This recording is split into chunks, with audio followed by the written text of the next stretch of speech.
जय हिंद, आप सभी को नमस्कार। So hope you all doing pretty well. Excise means जितना भी आपके पास लिमिटेड पीरियड ऑफ टाइम है, मेक श्योर इसको आप बहुत ही प्रिसाइजली यूज करें, वाइजली यूज करें और होलिस्टिक तरीके से एक एक सेकेंड का आपको यूज करना है। क्योंकि हम पहले भी बता चुके हैं, one of the most important ये जॉब है आपके लिए, अगर आपने ये प्री निकाला है तो, क्योंकि ये फार बेटर है अगेन कंपेयर टू नॉर्मल दरोगा। ठीक है, अब कुछ बातें जो मैं आपको बताने वाला हूं उसको आप बहुत ही केयरफुली सुनिएगा कि अगर आपको ये एग्जाम निकालना है, ठीक है, तो सबसे पहला पॉइंट जो हमने आपको बताया था कि आपको मैथ्स एंड रीजनिंग के जो क्वेश्चन होते हैं 18 से 22 क्वेश्चंस के बीच में आपका आने वाला है मैथ्स एंड रीजनिंग, वो आपको गलत नहीं करना है। इस वीडियो में हम लोग क्या बात करने वाले हैं, तो जीएस वाला बात करने वाले हैं। हमने मैथ्स एंड रीजनिंग में इवन टॉपिक में भी सब टॉपिक, ठीक है, टॉपिक में भी सब टॉपिक में क्या क्या पढ़ना है, कहां से क्वेश्चन आता है, मैं फिर से एग्जाम हो जाएगा, मैं पेपर लिख के आऊंगा और आपको मैं बताऊंगा कि जो हमने बोला था 85% क्वेश्चंस आपको डायरेक्टली वहीं से आए हैं। हमेशा याद रखिएगा, दरोगा का जब भी पेपर होता है, प्री का पेपर जो होता है थोड़ा अनएक्सपेक्टेड हो सकता है, ठीक है, वहां आप मैक्सिमम आप गेस कर सकते हो कि हाँ 75 से 75, 76, 77 तक आपको एक्सपेक्टेड टॉपिक से क्वेश्चंस आएंगे। बट जो मेंस का जो पेपर होता है अगेन 85 to 90% क्वेश्चंस ऐसे होते हैं, 90 से भी ज्यादा, इवन आप 1275 का आप देख लीजिए, डिट्टो वही टॉपिक से क्वेश्चंस आते हैं, चाहे वो जीएस हो चाहे आपका मैथ्स एंड रीजनिंग का एक क्वेश्चन अगर आप मुझे बता दो जो हमने आपको नहीं पढ़ाया था जो बैच में है, इवन आपका जो वो 1275 का, इसलिए मैं बता रहा हूं क्योंकि आप बातों पे ट्रस्ट करो, ठीक है, ऐसे बाहर से मैं ज्ञान नहीं देता हूं कभी भी। इवन आपका, ठीक है, जो ताशपत्ती वाला जो क्वेश्चन था, क्वीन वाला, ठीक है, वो भी आपको कराया हुआ है। और इससे पहले आपको कौन सा आया था, डाइस वाला क्वेश्चन आया था। और हमेशा आया है तो प्रोबेबिलिटी क्या पूछा है, नहीं होने का प्रोबेबिलिटी पूछा है। जब डाइस वाला आया था, छक्का वाला आया था, तो उसमें भी नहीं होने का प्रोबेबिलिटी पूछा था। क्वीन वाला आया था तो इसमें भी नहीं होने का प्रोबेबिलिटी। तो जितना आपको मैथ्स एंड रीजनिंग करा दिया गया, आप उसमें 18 आएगा तो 18 से 18 लाओगे, 22 आएगा 22 में 22 लाओगे, एक भी क्वेश्चन मिस नहीं करना है। पहला मैथ्स एंड रीजनिंग में जितना आपको करवा दिया गया बस जाके उतना देख लीजिए। और वीडियो का लिंक नीचे दिया हुआ है, जो मुझे अगर YouTube पे अगर आप मुझे देख रहे हो तो टॉपिक आप देख लीजिए कि कहां से टॉपिक आपको पूछा गया है, तो एटलीस्ट आप कहीं भी पढ़े तो जरूर होगा, ठीक है, तो उन टॉपिक को आप जरूर करके जाइएगा। अब जीएस का बात करते हैं। जीएस एक समुंदर है, जीके और जीएस। हम हमेशा कहते हैं एक चीज आपको कि एग्जाम निकालने के लिए आपको पढ़ना है, आपको ज्ञानी नहीं बनना है, ठीक है, ज्ञानी बन के क्या होगा, कोई वैल्यू नहीं रह जाता है, आपको एग्जाम निकालना है। तो एग्जाम पॉइंट ऑफ व्यू से आपको पढ़ना है और इतना पढ़ना है कि आप जब एग्जाम का 10 दिन हो, ठीक है, तो आप चीजों को रिवीजन कर पाओ और, ठीक है, और एग्जाम में जाके उन चीजों को रिप्रोड्यूस कर पाओ। क्योंकि जो लास्ट का जो दिन होता है ना, वो वही मेन चीज होता है कि कितना सिलेबस आप क्विकली रिवीजन कर पाते हो। और उसमें आपका जो मेन रोल प्ले करता है वो करता है कि कहां से टॉपिक आया है, कहां से क्या क्या क्वेश्चन आया है, आपको वो कंप्लीट करके जाना है। वो जितना भी टॉपिक है आपके पास नोट्स होगा, शॉर्ट नोट्स होगा। अगर आप मुझसे पढ़े हुए हो तो प्लीज शॉर्ट नोट्स देख के जाइएगा, चाहे वर्ल्ड हिस्ट्री का हो, बॉटनी का हो, इकोनॉमिक्स का हो, सबका मैंने शॉर्ट नोट्स दिया था, वीडियो भी दिया था 1275 में, अगर आप मुझसे पढ़े हुए हो, ठीक है।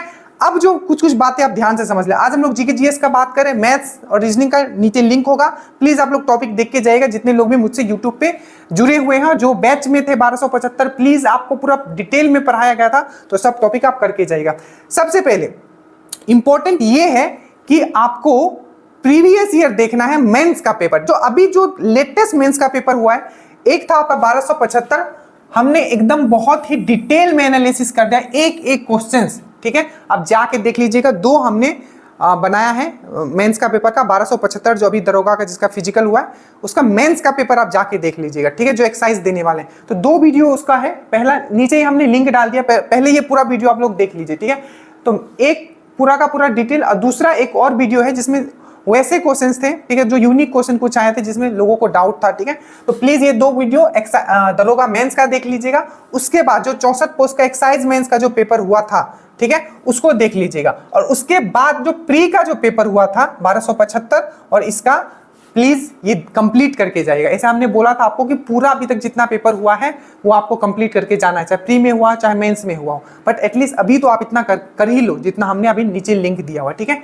इसके बाद आपको क्या करना है, इसके बाद आपको करना है कि नीचे हमने पूरा, देखिए आपके लिए पूरा मेहनत कर दिया गया, हमने पूरा अरेंज कर दिया आपके लिए, ठीक है, जितने लोग भी एग्जाम देने वाले। देखिए हिस्ट्री से क्या क्या क्वेश्चंस पूछा गया और मैं फिर से लिख के देता हूं, यहीं से क्वेश्चंस रहेगा, इसी टॉपिक से रहेगा। तो इस वीडियो के डिस्क्रिप्शन में हमने दे दिया है कि हिस्ट्री से कहां-कहां से क्वेश्चन पूछा गया है, बायोलॉजी एंड बॉटनी से कहां-कहां से क्वेश्चन पूछा गया, केमिस्ट्री एंड एनवायरनमेंट से कहां-कहां से क्वेश्चन पूछा गया, स्टैटिक जीके से कहां-कहां से क्वेश्चन पूछा गया, पॉलिटी से कहां, मैथ्स एंड रीजनिंग से कहां-कहां से क्वेश्चन किया गया, और इकोनॉमिक्स का मैं बता देता हूं आपको, ठीक है। मैंने टॉपिक यहां लिख दिया, वीडियो इसका नहीं बनाया। बैंकिंग सिस्टम आपको पढ़ के जाना है, ठीक है, मतलब बैंकिंग प्रणाली, राष्ट्रीय आय पढ़ के जाना है, नेशनल इनकम, यहीं से क्वेश्चंस रहेंगे। अगर डिफिकल्ट आएगा इकोनॉमिक्स से तो वो किसी से नहीं बनेगा, बट अगर आपका लक रहा तो अगर 5 क्वेश्चन आता है तो 3 तो श्योर है यहीं से रहेंगे। 2 क्वेश्चन अगर बहुत डिफिकल्ट आता है वो किसी से नहीं बनेगा, और अगर इसी से आता है तो आपका 5 में 5 बन जाएगा, ठीक है। तो बैंकिंग सिस्टम कर लेना है, बैंकिंग प्रणाली, राष्ट्रीय आय कर लेना है, अनएम्प्लॉयमेंट बेरोजगारी पक्का पढ़ के जाइएगा, ठीक है। इकोनॉमिक कर्व, फिलिप कर्व क्या होता है, वाकर कर्व क्या होता है, ये सब पढ़ के जाइएगा, बहुत अच्छे से हमने करवाया है। अगर आप इसका भी हमने एक बेहतरीन आपके लिए पीडीएफ प्रिपेयर किया था, अगर आपको याद हो 1275 में, ठीक है।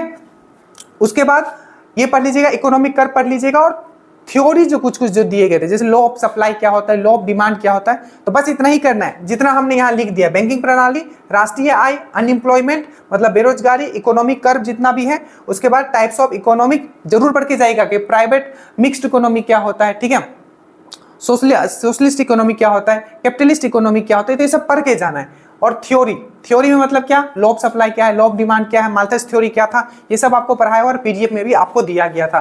बाकी आपने कहीं तो पढ़ा ही होगा, ठीक है। तो जितना हमने बस टॉपिक दिया है प्लीज अपने आप नोट से रिवीजन कर लीजिएगा, ठीक है। और इसका जो लिंक है, जो वीडियो का लिंक है कि कौन सा, जैसे कि पॉलिटी में कौन सा पढ़ के जाना है, मैथ्स रीजनिंग में कौन सा पढ़ के जाना है, नीचे हमने लिंक दे दिया है।